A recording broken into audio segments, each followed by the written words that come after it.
这无疑是最令人绝望的死亡方式。仅仅因为管道比人命值钱，他们就要被迫在恐惧中等死。而其中一个人奇迹般存活了下来，才得以向外界揭露这段骇人听闻的惨剧。2022年25日，5名潜水员受帕里亚石油公司的委托，前往海底维修一条废弃了4年的管道。这本该是一件毫无难度的任务，但偏偏就在1个月前，管道内的石油被抽了出来，导致内部的压力远远低于外部。然而，关于这一点，5名潜水员在行动前却毫不知情。当他们打开阀门的一瞬间，管道犹如一个巨大的吸尘器，将周围的一切全部吸了进去，包括5名潜水员和他们携带的氧气瓶。他们在漩涡中翻滚挣扎了足足90秒，才艰难地停了下来。很快，他们就意识到自己被卷入了这条满是油污的管道内，因为周围一片漆黑，伸手就能摸到冰冷的管壁。所有人瞬间就傻了眼，在绝望与恐惧交织的黑暗中，他们拼尽全力大声呼喊，试图确认彼此的状况和位置，而他们随身携带的相机则记录下了这一绝望的时刻。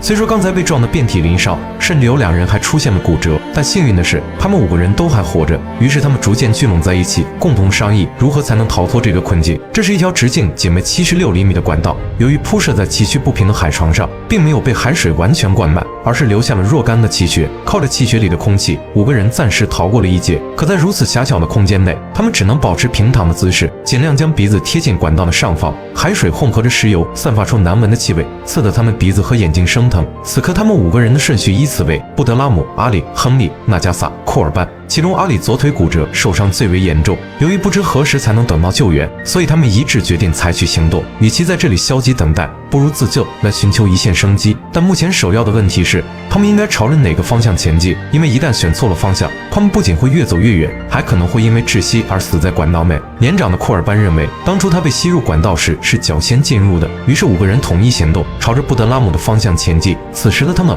不仅要面对身体上的伤痛，还要承受心理上的巨大压力。这种对黑暗和对前方未知的恐惧，让他们心跳加速，呼吸变得急促而又沉重，进一步加剧了他们缺氧的状态。但求生的意志还是让他们坚持了下来。然而随着逐渐的深入，水位也变得越来越高，原本残留的气血也即将消失殆尽。此刻他们面临着一个艰难的抉择，是继续前行，还是留在原地等待救援？如果前方不再出现气血，那么等待他们的必将是一条死路。可如果留在这里，又不知气血还能撑多久。经过慎重的商议后，他们做出了决定，由排在前面的布德拉姆和阿里前去探路，而其余3人则留在原地等待救援。布德拉姆也坚定地表示，只要他能活着出去，就一定会让大家都能获救。随后2人深吸一口气，毅然潜入了水中。他们憋着气爬了很久，却一直没有遇到新的气穴。就在快要窒息的时候，布德拉姆突然碰到了某样东西，他赶紧用手一摸，发现竟然是一只氧气瓶。于是2人一人一口，交替呼吸，继续磕磕绊绊地前进。时间1分1秒的过去，他们依然没有来到出口的迹象。眼看氧气瓶即将耗尽，他们再次得到了上天的眷顾。布德拉姆又摸到了一只氧气瓶，靠着这第2次的奇迹，2人终于游到了一处气穴，得以暂时喘息。可由于骨折疼痛难忍，再加上一直处于密闭黑暗的环境中，阿里已经处于崩溃的边缘。他停在这里放声大哭，无论如何也不愿再继续前进。布德拉姆同样感到了前所未有的恐惧，但他仍强作镇定地说道：“阿里，冷静下来，别让自己被压力和不安笼罩。因为如果你的焦虑和挫折继续增加，这里的空气只会越发糟糕，而你会感到更加的难以呼吸。所以，请一定要保持冷静。”听完这些话后，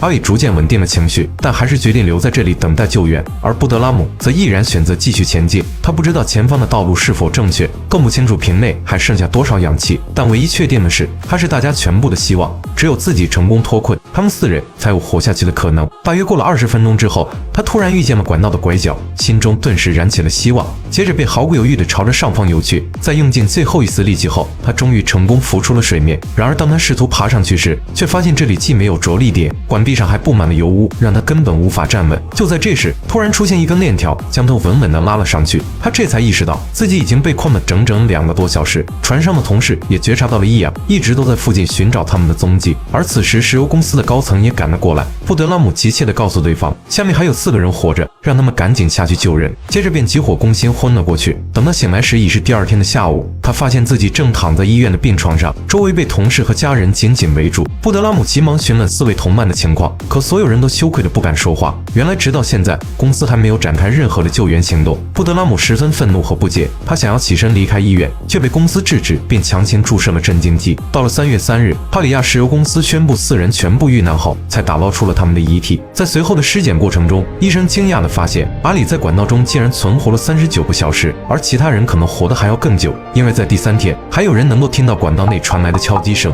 原来，起初公司也曾派人前去救援，但由于管道内部过于狭窄，救援人员根本无法携带氧气瓶下潜，而如果拆掉管道后再进入，公司将面临数千万的巨额损失。与其投入大量资金进行救援，不如直接支付抚恤金更为划算。于是高层停止了所有的救援行动，决定将他们留在管道内等死。事发后，附近许多渔民自发前来救援，但公司高层却将管道的2端封死，并联系海岸警卫队将这一海域全部封锁，严禁任何人私自进入。直到确认所有人死亡之后，公司才动用机器人将4人一一打捞出来。其中阿里的遗体离出口并不遥远，而纳加萨的遗体则陷入了深深的石油混合物中。或许当他们一直等不到救援时，以为布德拉姆已经先行牺牲，那么左侧就是死路一条。于是，在最绝望的时候，纳加萨朝着相反的方向爬去，试图做出最后的挣扎。然而他们怎么也没想到，并非是自己走错了方向，而是从一开始，他们的生命就已经被公司无情的放弃了。为了给4名同事讨回公道，布德拉姆将石油公司告上了法庭。然而时至今日，受害者家属依然没有获得任何的赔偿，而公司律师也多次提出法律异议，用尽各种手段拖延审理，致使开庭日期被推到了2025年1月份。如今的布德拉姆每天都被痛苦困扰，